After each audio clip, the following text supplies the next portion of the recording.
All right, Lady Cat fans, we're here on deck with head coach Kayla Whatley. This segment sponsored by Roof Masters and Bubba's 33 in Longview, Texas.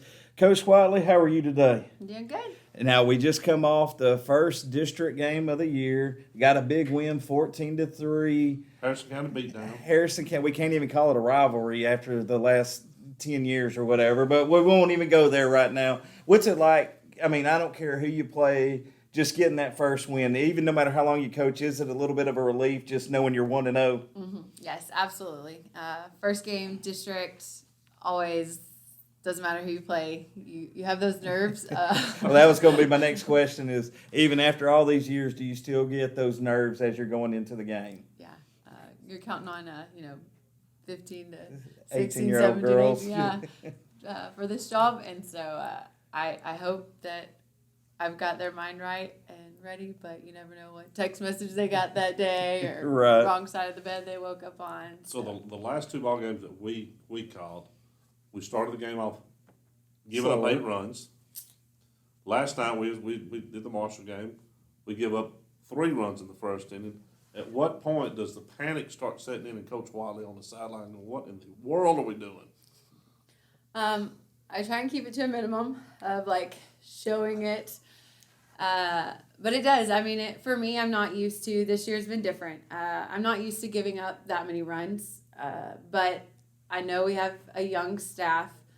But I also know that if our bats are going, we have a pretty amazing offensive team. And it's getting them to buy into that. I already think we have more home runs this year than we did all last season. This team is going to need those. I'm very much a line drive ground ball lady, but this year, with our speed, we're going to have to hit a few over or off the wall. Well, we have the Smash Sisters. We called Molly and KQAT the Smash Sisters last night, and Pammy right behind them come rolling in. You've got young ladies that can go yard with one swing. Yeah, I have a lot of those that are literally like one pitch and it's a game changer. And so that's a lot of my mindset in making the lineup and then rotating speed out so that we don't get into a double play. But offensively, we can come back. And so that's where I try not to panic. I try and keep them ready because I know at any moment we can put 8 right back up on the board. And we did that against Rusk. We were down 8. We turned right around. We put 8 on the board. I don't want to do that. Clearly, I want us to put 8 on the board. I don't want them to put 8 on the board, but we will get there. And so me just continuing to encourage them about confidence and what they're doing. We're gonna be fine, but it's just getting them to believe in themselves. Well, from the first game that we did as announcers, and then the improvement that we've seen, it's slowly getting there. And I know you're notorious for changing your lineup in the preseason, and that's okay. You're just experimenting. Do we have the lineup where we want it set now, and do you feel really good about going deep in the district? I feel really good about where we are right now. It's still going to change a little bit depending on pitchers, like who's on the mound or if someone has to come in.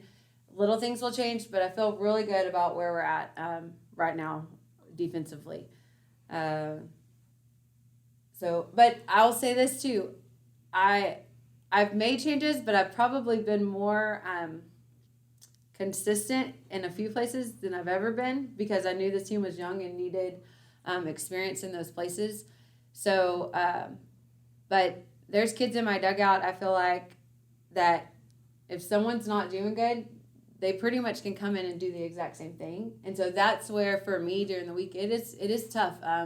Me telling them, give me a reason to, put you out there or, set yourself apart. That's right now, that's my goal for them is to just separate so that my job can be a lot easier.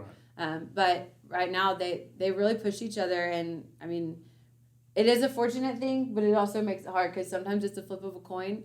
But I know if someone's not doing good, I have the kids in the dugout right now that I can literally come on, and I don't feel like it wouldn't look like we skipped a beat. It wouldn't look like a difference out there other than that one was not having a great game and this one came out and had a great game. Well, before I ask you about your soccer skills, before we get off on there, because there's a couple soccer plays I saw you make last night.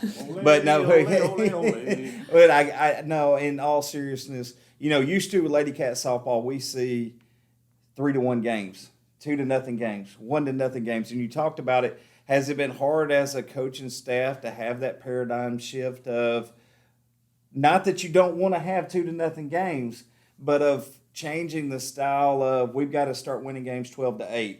Has it been something y'all have adapted to or still adapting to? I would say I'm still adapting to.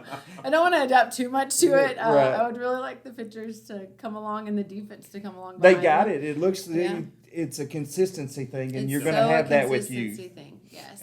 You can tell the talent is getting there. It's having them, perform it over and over. They're believing what they're doing also. Because the one thing I know, and again, we're just outsiders that know nothing on this, looking in is being a little bit worried defensively where you're going to be at. But the defense, for the most part, has made plays. And it's, are we not going to walk people? And are we going to hit? And last night, the bats got going. After the first inning, there wasn't a bunch of walks. And you played Lady Cat softball. Yeah. I mean, through the rest of the game. And it seemed, I just always wondered, is it hard to change that?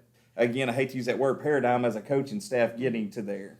It is. But I'll say, I feel like a lot of times when you have good pitching, sometimes it's hard to get your bats motivated. Get complacent. You oftentimes score less runs when your dominant pitcher is on the mound because you feel safe. Yeah. But when you're not dominant pitchers out there, offensively, we got to score. You never know, we got to score. And so then you push. And I'm like, that mindset has to go across the board. But that, I think that's where we are at, kind of gaining that offensively, knowing, hey, this year we may give up more, so we've got to get on the board. We've got to start early on the board. We can't, a 0 on the board is not what we're aiming for. Right. Got to have a crooked number. Yeah. And, all right, last question, Coach. In years past, I saw you pick and everything else. There was a couple balls last night that you just kind of kicked a foot up at and then got out of the way. I didn't know, are we just maturing or what are we doing here, Coach? Massively disappointed. A guy was upset that you. So right now I have a massive bruise on my ankle. I was going to say that's because at one point you kicked and I'm like, that's got to hurt. Yeah. And it happened 2 weeks ago. It was an accident, but one of the players might have hit me in the ankle with the ball. And so that literally I am so hesitant to I know I put my foot out there and miss it and it goes off my shin again. So that would be my hesitation right now to playing balls with my feet. Because we always. That's why she's the softball coach. Right. Well, we just like when you get it fired back in. That's what you get. Yes. Now, Coach, thank you for joining us. Good luck. We'll see you again this year. Fans at home, on deck with head coach Kayla Whatley. We'll see y'all next time.